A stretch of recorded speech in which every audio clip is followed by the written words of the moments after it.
which is to come, is, was, and is to come, the Almighty.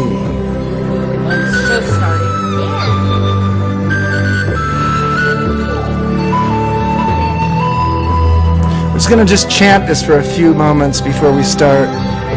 Get warmed up to the devotion, to the goodness, to the bliss. Just for a few moments. Okay, and just remind me also, I will have to leave by 1:15. 1:15. Okay. Absolutely. Are we live yet? Yes, we are. Jaya Shiva, Jaya Shambho,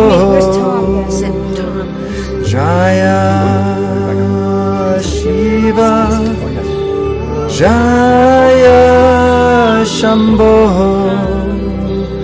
Jaya Shiva Shambho, Jaya Shiva Shambho.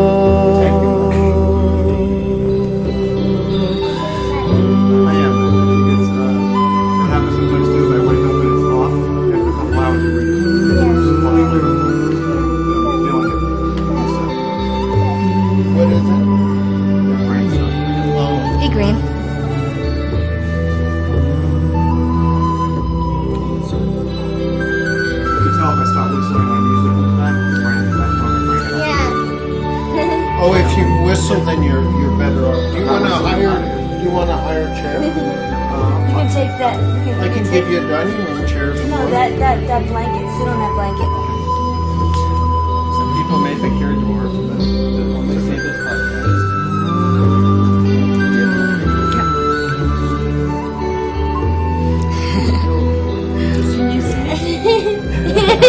Can you see?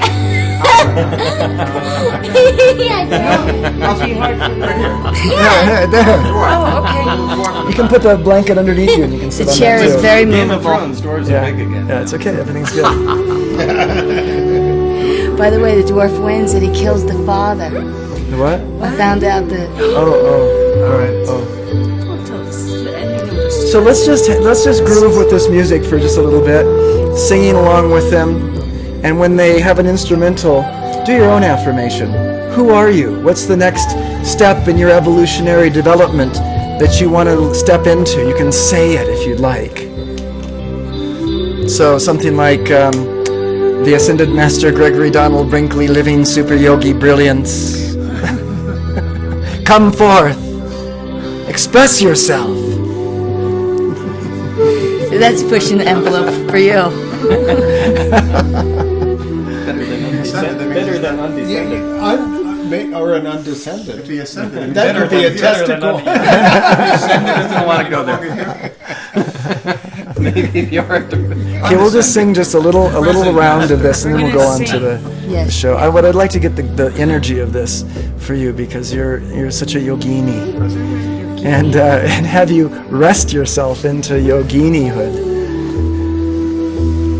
This is an easy song. It's a song to Shiva, this great being of yoga. Jaya means victory, victory to yoga, victory to Shiva, victory to the divine self within, victory to that person that's evolving from your heart in this world of form, sharing truth and joy and giving your gift gone. So let's go. Come on.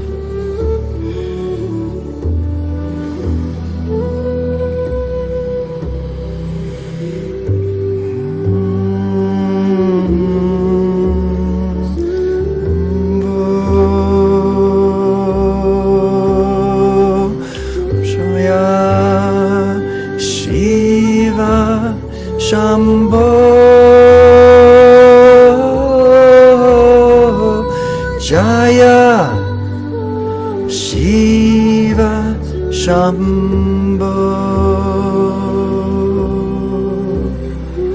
Jaya O Shiva Shambho, Jaya O Shiva Shiva Shambho Jaya O Shiva Shambho Jaya Shiva Shambho Jaya O Shiva Shambho Jaya Shiva Shambho, which is and was and is to come, the Almighty. Which is and was and is to come, the Almighty. Which is and was and is to come, the Almighty. Which is and was and is to come, the Almighty. Is to come and is to come, the Almighty. Which is to come and is to come, the Almighty.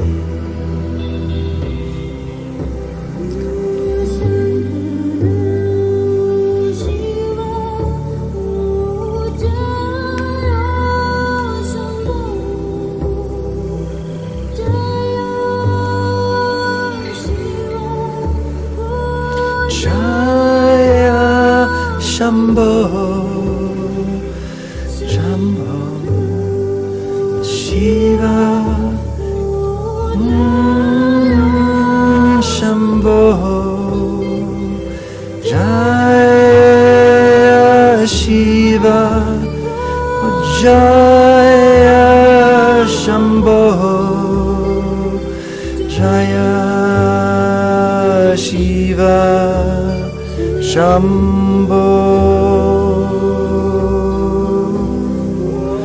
Jaya O Shiva Shambho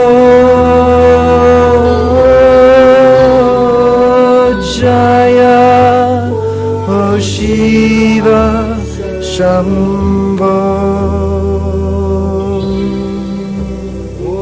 Jaya O Shiva Shambho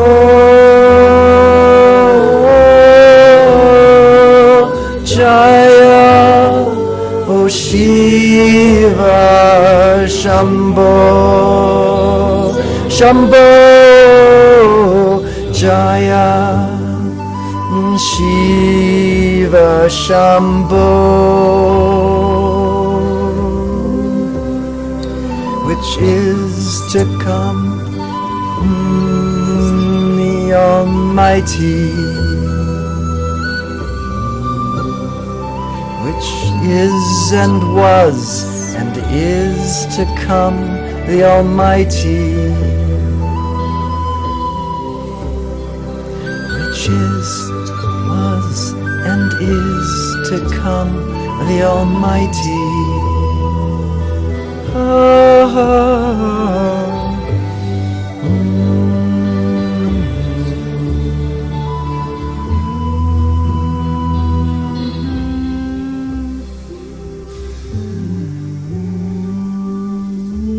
Thanks.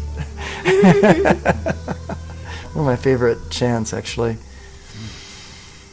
Elliott Marie Brinkley, you're sitting here today as a guest on Samadhi Game. Thank you. He's going to cry. No. I'm so grateful for how you've come together with your yoga, and you've been sharing with us every day, every morning.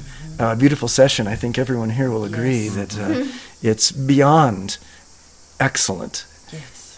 You do something that raises us all into a a state of bliss and joy. Take over, will you?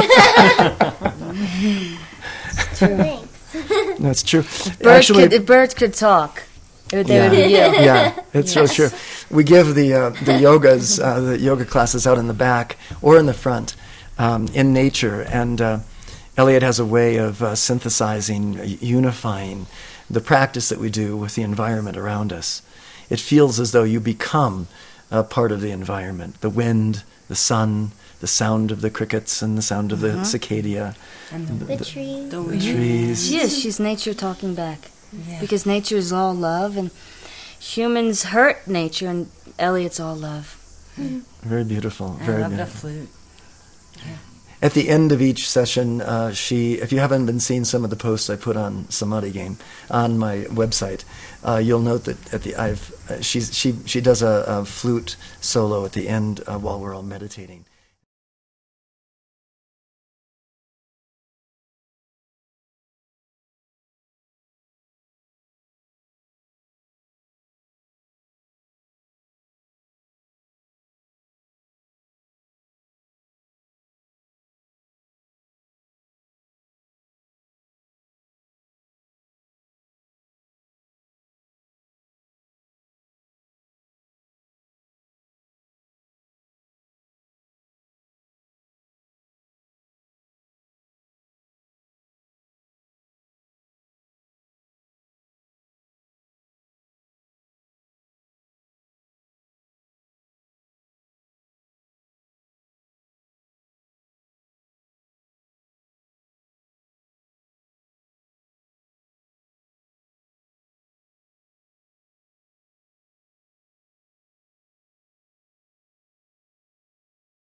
Ananda Institute in Northern California.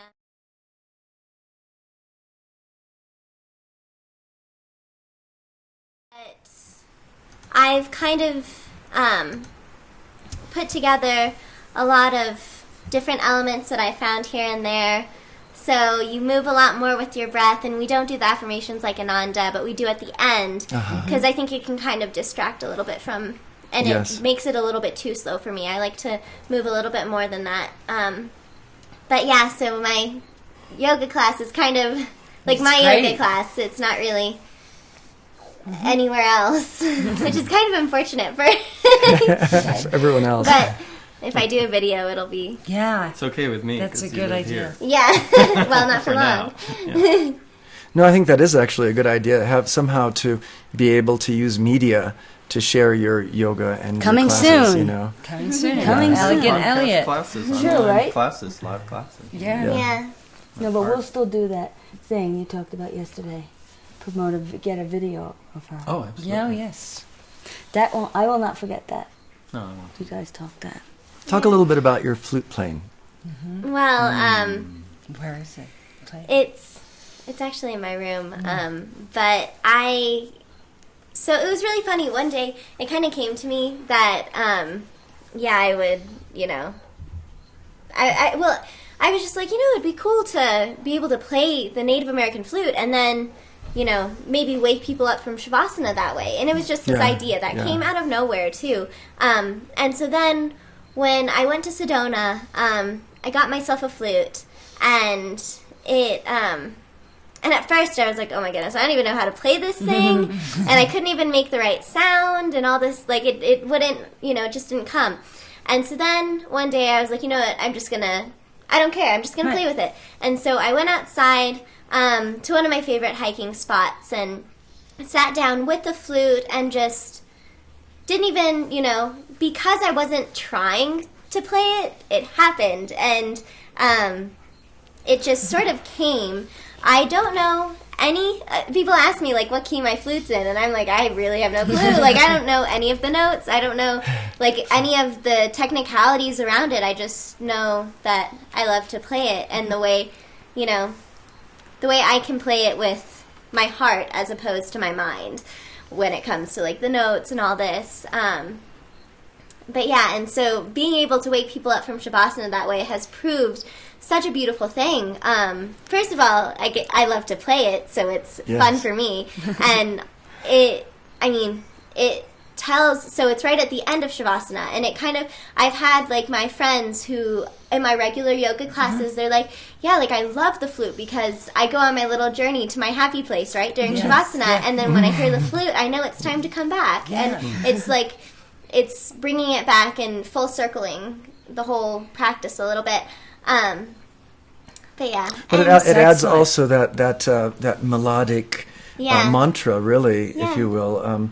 And it uses the breath, the tone, and the tones. Well, and also, you said that it was you said that it was probably F. F or, yeah. Yeah, F. like a good tone for the heart, and it makes sense, like, because I really do think that flute just opens. And the you heart. just saw it and said, "This one's for me." Well, actually, okay, and then that's another funny story. I got my flute in Sedona, and it's very similar to the flute I have now, but it was a darker color and it had a bird on it, and that was the flute I found you started to play on. Yeah, it was my very first one.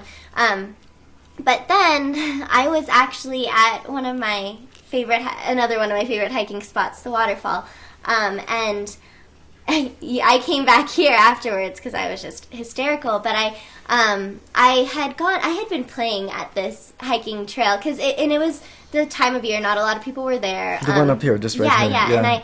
And I had been playing there for like 3 hours, just like doing my thing, like reading and jumping, like playing. And then when it was just about time to leave, and then my friends came up the trail, and I was like, oh my goodness, like, hi. And so we started, hanging out, but we went up to the top of the waterfall, and I had left my flute at the bottom, and I didn't think anything of it. I hadn't seen anybody on the trail all day, and this and that, and why would somebody take a flute anyway? And you had kind of made it your home for the afternoon. And I would hike there almost during the winter. Even I hiked there at least 3 times a week, and it was gorgeous in the winter because it was all frozen, and it was like an ice castle. The waterfall was, but so I had left it down there, and we were just up at the top, and then when I went back down, we were getting ready to leave. My flute was gone, and so it had been stolen. We had heard people down there, and it was very that had been what had happened. And it was like, for me, it was the first time I had ever had something stolen from me, and it was like it was very violating. Yes. And I came back, and but I realized in the midst of all the grief, almost, I was like, this is still just a flute, like I can't. It's still just an object, right?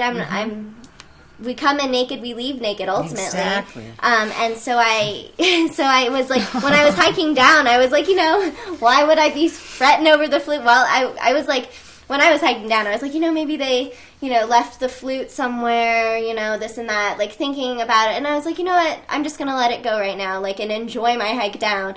So I did. Once I got to my car, I was like, wow, it's really gone. I cried. I came here, and I was like hysterical. You went out and got our flute.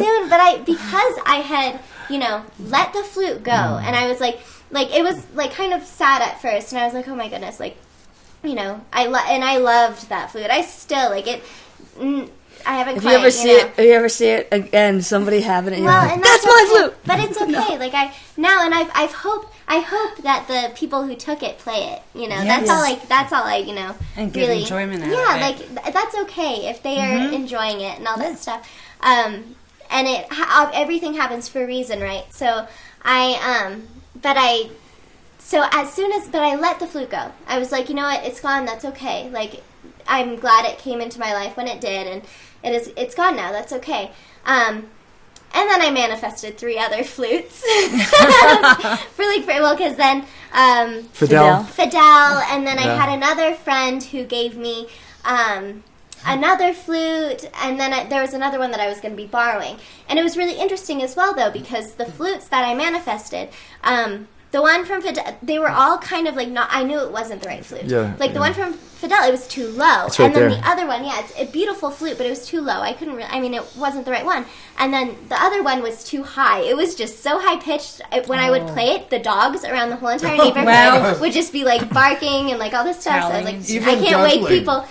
It wasn't an easy wake up people from Shavasana. And then there was one that I was borrowing from a friend.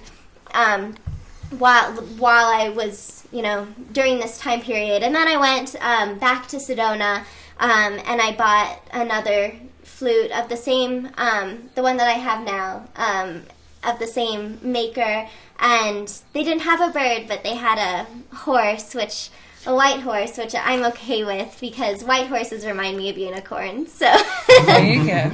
but, so that's kind of my whole... That's great. That's really a great story. Really beautiful. During your yoga sessions, you have a real penchant for coming up with a saying, and it just comes out of. I believe it's coming right out of your heart. I don't think Like the it's, affirmations? Yeah, Yes. you have not just the affirmations. That's beautiful too, and that's a gorgeous thing that I want to bring up. But you'll say something in the middle of a pose. That seems like it's simple and insignificant, and that's sometimes I'll stop you and say could you please repeat that? I'm Because like, wait, what did I say? right, There was one today. Yeah. And just because you can do it, it's not showing off. yeah, And yeah. I forgot what today's was now. Oh, it's not That was yesterday. It was yeah. yesterday. I have it on video. I'll post it later. But Today I think it was like simple and silence or something like that. yeah, something Simple, about. simplicity, something Uh, like that. yes, Space and don't be afraid of the simplicity of silence, or something Yeah, of that. yeah, Just it's so simple. Yeah, It's so because you were simple. grounding yourself.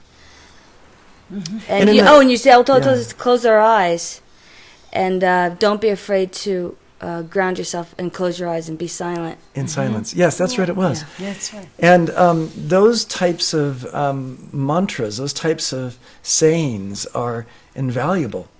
And they come out from such a sweet and sincere place that it's a meditation in itself. And it continues on, and it brings a burst of joy from the heart when you say those things. And I know they just come, and I don't want to spoil that. It just comes. It's part of your nature. You've had enough. Speaking of your nature, speak a little bit about your upbringing and how you've been around not just but your mom and your uncle and everyone that you've been around has been so gracious as to give you this culturing in spirit. So, well, I've grown up, obviously, in a very spiritual family. I'm around, like, doing yoga with you, like, as a young, youngin', and as a real youngin', I would do the boat pose, and she would ride the boat on my back as we rocked forward and back. And we would do acro yoga. I went to an acro yoga class, and I was so good. Never done it before. But I was like, oh yeah, well I did it when I was like a baby with my dad. What's acro? Well, basically you're yeah. like laying on the ground, and the person on the ground has their feet like up, and then you go like on their feet, and you're like doing cool stuff. yes. Like Okay. cool yoga stuff. Yeah. Yeah. Yeah, I would also, used to do I would that when I was also, a kid. I would also flip her off my legs. And she would Yeah. do a flip backwards. Wow. Or if I was doing a shoulder stand, she would crawl up my legs. I remember I'd be on a shoulder stand, and she would crawl up my legs and stand on the bottom side of my rear end. Really? Yeah. and have her head at my feet. That's such a Yeah, so I was around all of that. And her mom is yeah. her mom also tends to yeah. do that as well. And I grew up, my mom's Sufi, so in the Sufi camp, being around all, like, it was funny too, because there were never any kids allowed at Sufi camp. And it was funny, like, my mom one day, like, she didn't bring me, because, and then the guy, Adnan, who's Who's the the guy, leader? the leader, The guru. and he was like, why didn't you bring Elliott? And she was like, I thought no kids were allowed. And he was like, she's not a kid. And I was like a baby. And so then I was allowed to come. I was the only kid. I was allowed to come sit in the room and while everybody's like chanting, dancing, veil dancing, drumming, all that fun stuff. So how old were you then?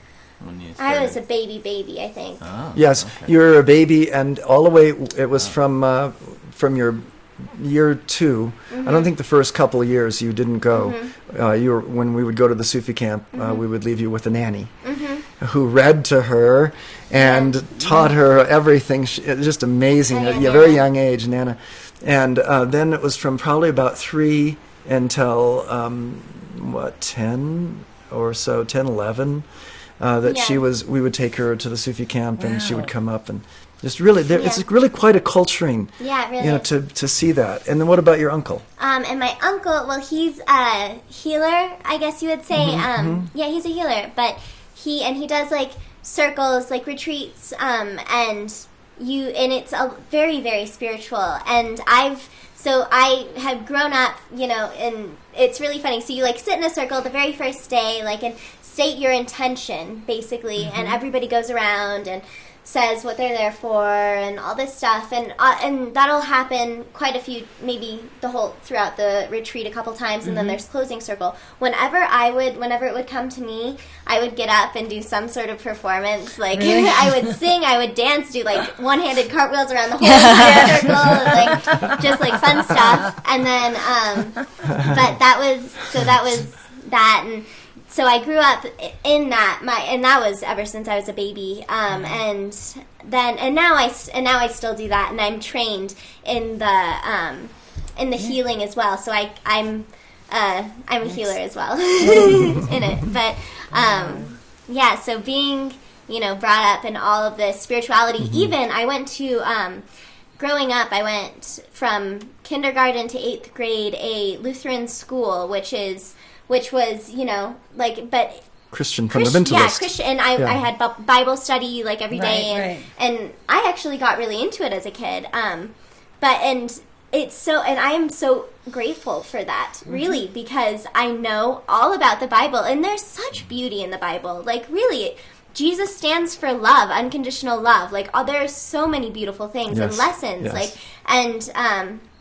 To have learned all of that at a young age and the beauty of it, I really appreciate. And this was Holy Child.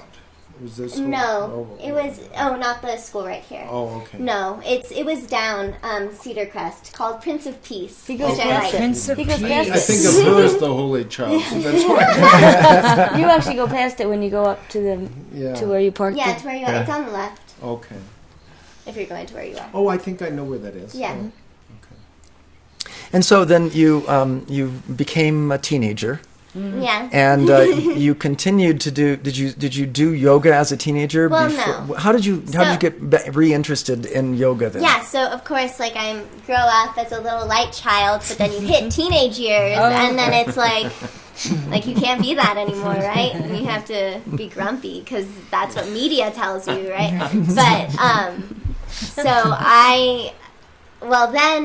So then I was starting to kind of grow out of that, and I got really into dance. I was dancing a lot, and like ballet, modern, jazz. I love it, and I still love to dance. I love to dance on my own time. Right. And so then like I was doing all this dance stuff, and my mom was like, come on to like a yoga. She takes yoga classes regularly, and she was like, come to my yoga class. And being that I was, a dancer, I was already really flexible, strong, so I was really good at yoga from the beginning. And so that really, I was like I really like yoga, I'm good at it, right? And so it's in your blood. Yeah, right? Yeah, exactly. But I was doing it, and so I started in this class it was a great class. A lady, her name is Mariude, and she is French, so it was a really great class, and she taught me so much. And then I did at the end of the year at my high school, we always had except for senior year, you don't have anything senior year, but each year at the very last 2 weeks of school is this thing called Discovery, and it's basically Discovery. Basically, you can sign up for, of course the older people get first pick, but you sign up and write like what you want to do, and for these 2 weeks you could be studying photography, cooking. I did cooking one year, or they do like outdoor expeditions, and that's what I had that year. I got into the outdoor expedition, but then I switched it because it just didn't work out. So I was going to be so I switched to a yoga Discovery, and it was yoga like cross fitness. So we did yoga every day, but we also did like kayaking and like paddle boarding. We went to the little Cochiti Lake, but so I got really into it there. I got like, and it was Mary Lou teaching again at this the yoga there. So it was really good, and I was because I had already been doing yoga. So I was like in the class, like really loving it. Yeah. And so then from there, then summer came, and then this time last year rolled around, and it's so funny too because I had never taught yoga before in my life, and I was like, and Dad was like doing the retreat, and I was like, could I teach yoga? Yeah. Right? I mean, Yeah. I wanted you to. Yeah. I wanted you to. Yes. I was like, okay, but and it was just funny because I had only really done like that lady Mary Lou's yoga. Yeah. That was great. But I was able to teach. And I was even able to teach 2 hours. It was so natural for you last year when you were teaching it. Yeah. I'm like, are you a teacher? You get paid money for that. Yeah, seriously. So then once Dad saw me teaching, he was like, get training. Yeah. So I did, and So we sent her to Ananda Cooperative Village, and she studied at the same yoga institute that I studied at in 1984. And under the auspice of Swami Kriyananda, who passed before you got there, and his guru was Paramhansa Yogananda. So there was a beautiful lineage that's well respected in America, and it's a wonderful, stable foundation for your. I think it's a really great foundation for you to branch out in so many different ways, but with that core of devotional truth that comes through the consciousness of Yogananda. He brought such a powerful release of that it'll always be with you as you took it through that particular place. So and she came home, and what was your response? Tell us about your response from going to yoga though, to Ananda. That always interested me, and I was grateful for it though. It was beautiful. Which part? About how you saw the difference between the older systems and the new systems. Yeah. The sort of what you might even call it fundamental yoga compared to esoteric individual new gift given gone yoga. Yeah. That just explain that. Well, it was kind of I kind of realized that. I mean, it was very strict. And it was very classical yoga, like, and very, fundamental, like, and there was a lot of beauty in it, but it was at the same time, like, a little,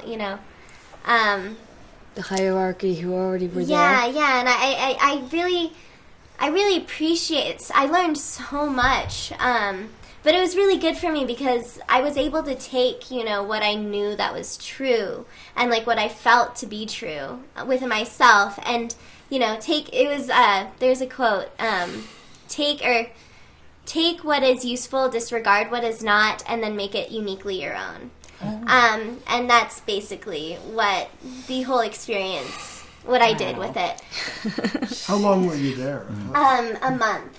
A month. Yeah. Okay. And it was gorgeous. That was the best Yeah, part. it's a beautiful place. Oh my goodness. It was like gorgeous. Yeah. It was so pretty, and there were deer that would come. They were so like, they knew it was such a safe haven there because everybody's so peaceful, right? And they would come up to you and like just everywhere, deer, turkey, and there's this river, the Yuba River, which is just phenomenal. Yeah, this stone I gave to This Dad is my for Father's Day Father's present. Day.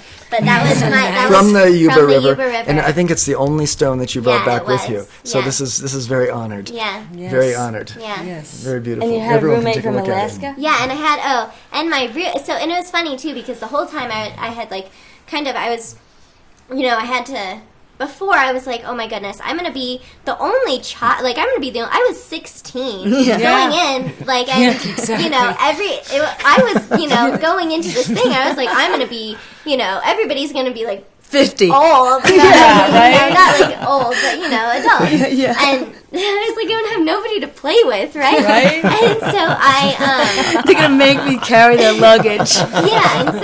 and so She I went alone. May I have more? That was the worst when we dropped you off at the airport. but She flew alone. She went, it all. through Sacramento. Yeah, well, I had to go, and then I was like waiting in the airport for such a long time because I was like, because they didn't have a phone, so it was like, but it worked out. Oh. So, but the whole time I was like affirming, it's all gonna be okay, and it was. Like I got there, so I stayed in a cabin, like such a cool, like it was.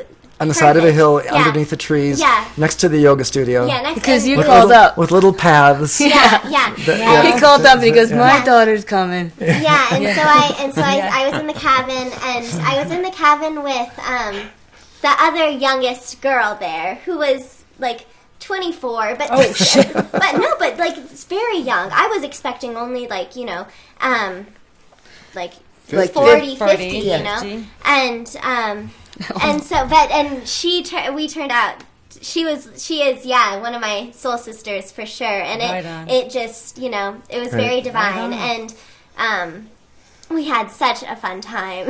That's Going to the river and Yeah, making music, and we made right? so many friends. There were tons of other, younger people. I mean, mostly in their 20s, but that's still very young. Yes. And How fun. We all agree with that. yeah.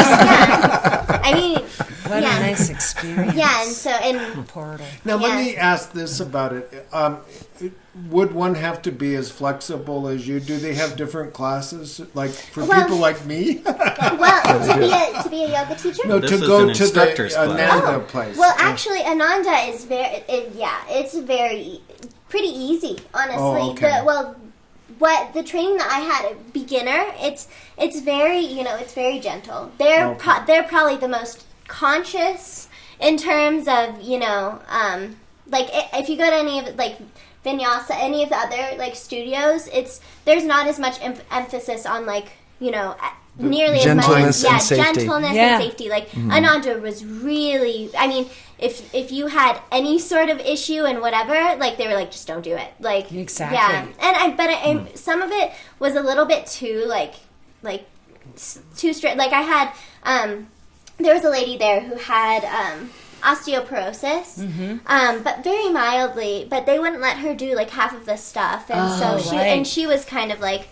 But it was good for us to learn that and say like it's really good to know to like, and that's why I always say like honor your body and know where you are. You don't because ultimately the instructor will know like the safety and all that, but you really know if you're pushing yourself too far. Right. But it was good to find like a balance, of being too, because some of it really doesn't even matter. Like, like the Perfect headstand. Oh, well, headstands do kind of matter because you don't want to do that. No, wrong. to make someone do a headstand. Oh, yeah, no. We wouldn't make somebody do a headstand. There's so many yoga studios that do that. Get up. Yeah. I'll show you how. Yeah. Pull their feet up against the wall. I'm like, But- hold it. Right. Yeah, The next being thing- gentle. So after Ananda, what did you think you were going to do? Well, so, I was kind of gonna see which. I was kind of thinking about where I would teach and this and that. But then I ended up just, well, actually, at first I had the idea that I was going to teach the kids because I went to, the Prince of Peace Lutheran School, and I went back to teach them They yoga. loved her there, by the way. Yeah, and we had a lot. That was How so can much you not fun. love her? Well, it was so much fun because the kids, like, we would, and it was so humbling. Oh my goodness. To do the little massage at the end to their little feet. Oh my goodness.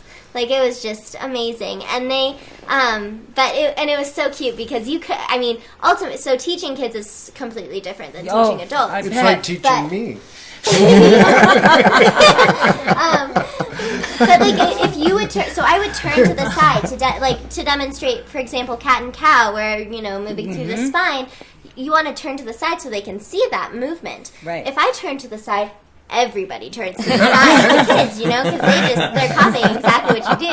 So I couldn't get up and adjust them or anything because everybody would get out of the pose. So but it was so much fun. But I had the idea that I was going to do that, and it turned, and I was going to do that as soon as I got back. But then it turned out that I had to do for senior year, we have to do a senior service learning project, which is like where you go and volunteer and do whatever. And I was like, okay, well, I was already going to do this. So it kind of works out. And then I got to write like a huge, we had to write, I don't know how long it was. It was a huge paper. It was like 40, 50 page long. Paper, really long. Yeah, it was a multiple source paper, so we had to have like all sorts of evidence. It was supposed to be a controversial topic of your senior service learning project. So mine being yoga in the school, I made it like, because there's a debate as to if yoga should be in school because of the separation of church and state. Right. So I did like this huge, this beautiful paper. Like, it was so much fun to write, even though it was awesome. You know, because I was doing it on something that I love as well. But that's why it was easy. But but I got to write about how beneficial yoga is, especially for children, and to have, because they need something like this, you know. They do. But training and stress reduction. Yeah, seriously. And at an early age, so they can carry it all the way through their life. Exactly. And especially with all the ADHD and all this stuff that's coming up. Yeah. It really helps the children, focus. You know, focus. It really does. Yeah. So it was really beneficial. So I did that, and I had that idea as soon as I came back, and I wanted to teach as well, but I didn't really know exactly what was going to do, where it was going to happen. But we have a studio upstairs at my mom's house, and it's a beautiful little space. That I built many years ago. Yeah, and it's a beautiful space, and you can see the mountains and the trees. But I had.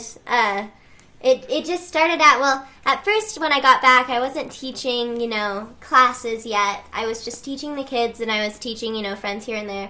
But then I started developing a class and at first it was just, you know, kids from my school, teenagers, who also benefit so incredibly much from yoga. More, I mean, because, you know, all the hormones are like crazy. It balances the hormones. It does this. It does that. And it just teaching these kids, you know, that it's like, everything doesn't have to be so serious. You can and it was fun. Like, we had so much fun. We could put on like the best music. Like, music I wouldn't really play with adults, right? We would jam, and it was fun, you know. And then we would all, it would be like a get together. We would do yoga, and then we would hang out afterwards, you know. So it really, and it developed friendships. Yes. So it was really a beautiful thing. And then I started teaching. So then, like, halfway through the year, did you go back to teach the children again? Yeah, I taught them once a week. And then I was teaching an adult class, which was really fun as well. Where did you do that? At the same upstairs. Oh, okay. And at Prince of Peace? No, at Elliott studio. So you did a private class for adults. Yeah, well, no, it was, I did like a teenager class, and then one day, like, I had, like, an adult show up, and then I realized they don't mix very well. just because we're Silence! So, like, crazy, like, and like, kind of silly, and the adults were like, whoa. Flies, very, like, right, you know, right. And so then I established, you know, you have to have them separate. So teenager class, adult class, and it was like both of them were, and the adult benefit. And the adults love. I mean, it was just as good for the adults as well, you know, to get their shoulder blades back and Yeah, down. Like, tell me about that's it. such a big thing. And It is. yeah, everybody lift up, see the crown. My hair. It's the adult class that I started teaching, and then so it was, I was teaching, and then I had a class, on Sunday. So I had Thursdays dedicated to teenagers, Tuesdays dedicated to adults, and Sunday mornings dedicated to whoever wanted to come. So it would combine, and that was okay for that. But just like to have, if they wanted, separate. And so then, and that happened all year. So I was teaching all that.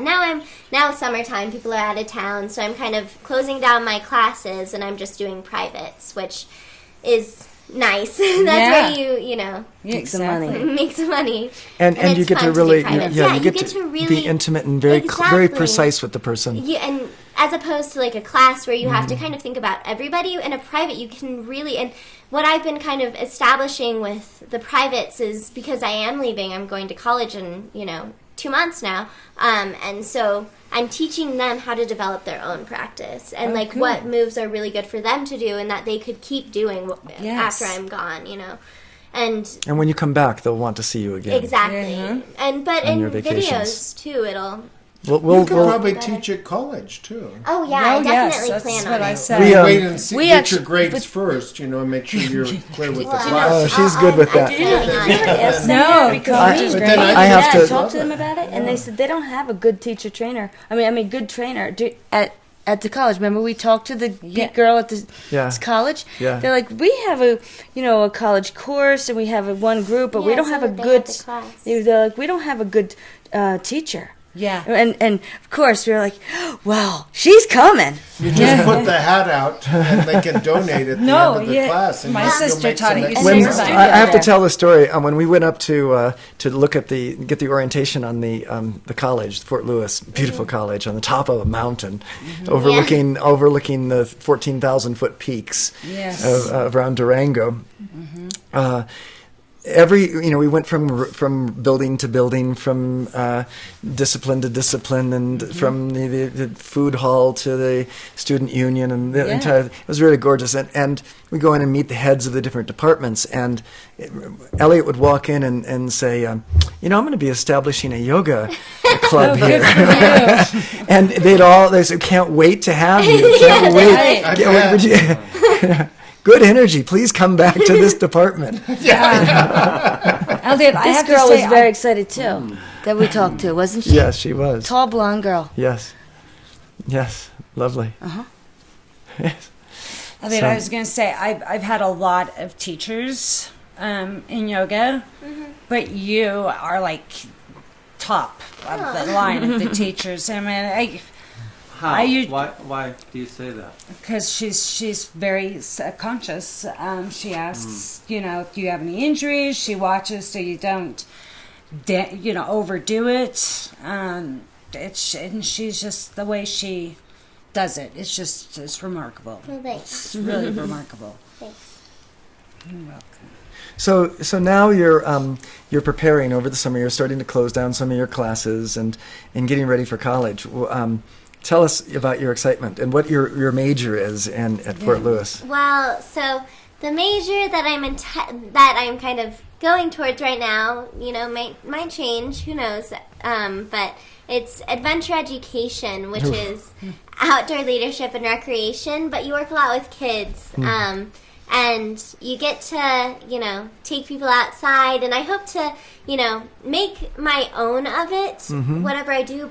And that's the reason why I'm kind of uncertain. I don't really know that much about it. I'm going to go and take the intro class, see, what I could possibly do with it. But I want to, potentially combine it with yoga. So maybe, take people outside and do yoga with them there, or, but who knows? Yeah, and get kids off the computer. Yeah, and I mean, Yes. outside, in their natural environment, so then they Right. can, so So there many isn't so much of this Yeah. pressure of, So many kids just come home from school, and they're on the computer. yeah, and Or makes them they're grumpy. playing video games. Well, and know? they're overweight and out of shape. Exactly, yeah, exactly. So there's a real need for it. Yeah. Mm-hmm. Yeah, that's great. I'm just sitting here just enjoying. Well, it's a beautiful, beautiful story that you tell us about your yoga. Is there anything else that you can share about the spiritual value you yourself get out of it? Tell us about what happens with you. How do you feel it affects you? When I'm teaching yoga? Teaching, and how do you practice on your own? Well, okay, so I have a very, very, I have a very good personal practice. I do yoga. I have done yoga every single day this year. Great. No, like, by yourself alone. Yeah, except for when I hurt my ankle. Okay. Right. Because I couldn't. Yeah. But yeah, by myself. And when I'm doing that, that enables me to really, to have my own personal practice and to feel into the poses that I'm going to be teaching, it really enables me to know, like, the cues to give and, like, how, so I know that what you guys are feling when you're in them, exactly. and, like, so I can empathize a little, and then I really know, and it's one of the most fun things about it is a creative medium for me. I can, put certain poses together. It's like a dance, to have it flow nice and to kind of, have one pose complement the next and stuff like that. But it's even just spiritually, I've grown so much from just teaching others they're like who they really are, ultimately, and just simple stuff too. That's the thing. Like, it really is pretty simple if we everything is simplicity, and there's just so much that I've kind of come up just through my intuition, like I'll allow, and like you said, I'll be teaching my class or whatever, and certain themes will just arise for the class if it'll come through, and then I'll even learn stuff from what comes through, for myself, and just in the lessons, because there's always, some sort of theme that comes through with each class. And or you thought of a theme before, and then after the class is over, you realize that was an issue before you even knew. Yeah. Like the other day. Oh, yeah. So 3 times in a row. You're like, oh my gosh, this was my thought process before I even knew. Yeah. Or how you invented a dolphin breath. Yeah, a dolphin breath. It'll be incorporated into a yoga practice now. Yes. What is dolphin the dolphin breath? I We never did done it that. at the end today, remember? So like how dolphins breathe, they, they're underwater holding their breath when they, that's why they jump out, and when they jump out, they shoot out the water. It's like a cork, and it just shoots out. And so it's kind of like dolphin breath. Yeah. You take a slow inhale, and as you exhale, you shoot the breath. Good. Let's do it again. Good, and you will really feel very different after doing that pranayama because it's super powerful. Your body will feel a little bit lighter. It'll, you'll feel a little different. I'd like to just take a moment and make a few comments. Elliott teaches beautiful yoga, and she knows that each of these poses is akin to a certain state of consciousness. Every pose, everything that we do, every thought that we have changes our consciousness. And oftentimes when I'm teaching SAGA or a Samadhi game, I liken the mantra to a yogic pose. So you enter into a certain pose in physicality with yoga. With Samadhi game, you enter into a certain pose of consciousness. It's a given. It's a structured consciousness that we enter into for a moment and allow that to resonate. You enter into a certain physical pose for a moment and let that resonate and shift the body, the muscles, the sinews. You enter into a certain mantra for a moment and let that resonate, and it shifts the electrons in the brain and everything around the consciousness and the pranic flow in the body. I just wanted to mention that because I use imagery from yoga, which I practiced since I was your age as well, all the time with Samadhi game. I think that's important. And I find that it's important for me to do that because a lot of people have a lot of resistance to saying mantras, whereas they find it very easy to do yoga. They find it very easy to say, okay, I'll follow this person giving me a pose to do. But if you're going to ask me to do a mantra, which has to do with forming consciousness, don't you dare. It's rare that you'll find someone that will say, let's go into that pose. Let's go into that structure of consciousness and feel what it has to offer us.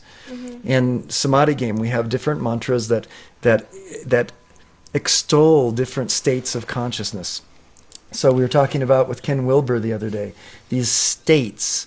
By entering into states, we eventually can change the stage. With yoga, too, you're changing the state of consciousness. And eventually, you'll change the stage with which one person is living life. It'll stick. All those states, state. Stick, stage new. Isn't that about right? That's right. It sticks. And in traditional yoga, as I understand it, Hatha yoga is to prepare your body for states and stages that bring so much energy in that without having done on physical and other levels, you wouldn't be able to deal with that energy, right? Right.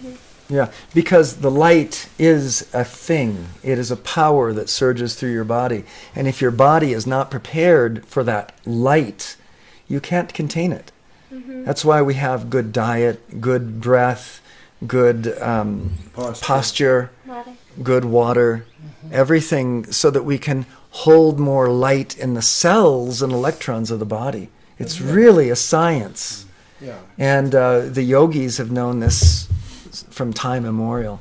Anyway, it's been wonderful having you here. It's been wonderful having all of you here to enjoy my beautiful, radiant, truth-loving daughter. And we'll be back again for Samadhi game later in this evening. We'll be doing ESP processing. And every morning for the next 2 mornings, Tuesday morning and Wednesday morning. This afternoon, what are we doing? Rafting. Rafting. And then hot springs. And hot springs. And what happens to Truth or Consequences hot springs at 8:12? Well, the light changes. The sun is setting and the light is going down. And at Truth or Consequences at the Riverbend Hot Springs, where we're going, Barbara says something magical happens. there's all sorts of. They've placed all sorts of lights around, and they all come on and they all there's kind of a light show that happens. Wow. It's very beautiful. Cool. So. Another light show. Yes. Yeah. By the way, I wanted to comment. Mark gave us another meditation last night, another light and sound meditation that was absolutely gorgeous. And I tried to tape it. I haven't been able to edit it and put it online yet. I will this afternoon. But I wanted to just make a comment. I've been thinking about it today. And Samadhi game is a sound meditation. But it's a very structured sound meditation. And it's structured in such a way that you can do it day after day after day after day, and feed yourself with light without having to sit down and think through, a process of light meditation. What's really lovely with what happened yesterday was that Mark, and this is a real, blessing and a gift. Mark spent all afternoon, conceiving of his meditation, tailoring it to us, giving us a specific, energetic burst of light. And that's gorgeous. It's fantastic. It's magnificent. And I just wanted to acknowledge that. Thank you. But you can't... How beautiful you are. Really. It was Really. gorgeously given. It was tailored to each person's heart. It was lovely. And I want to say, but you just can't have Mark with you every day. Just like you can't have Elliott with you for yoga every day. Right. And then we did partner yoga this morning.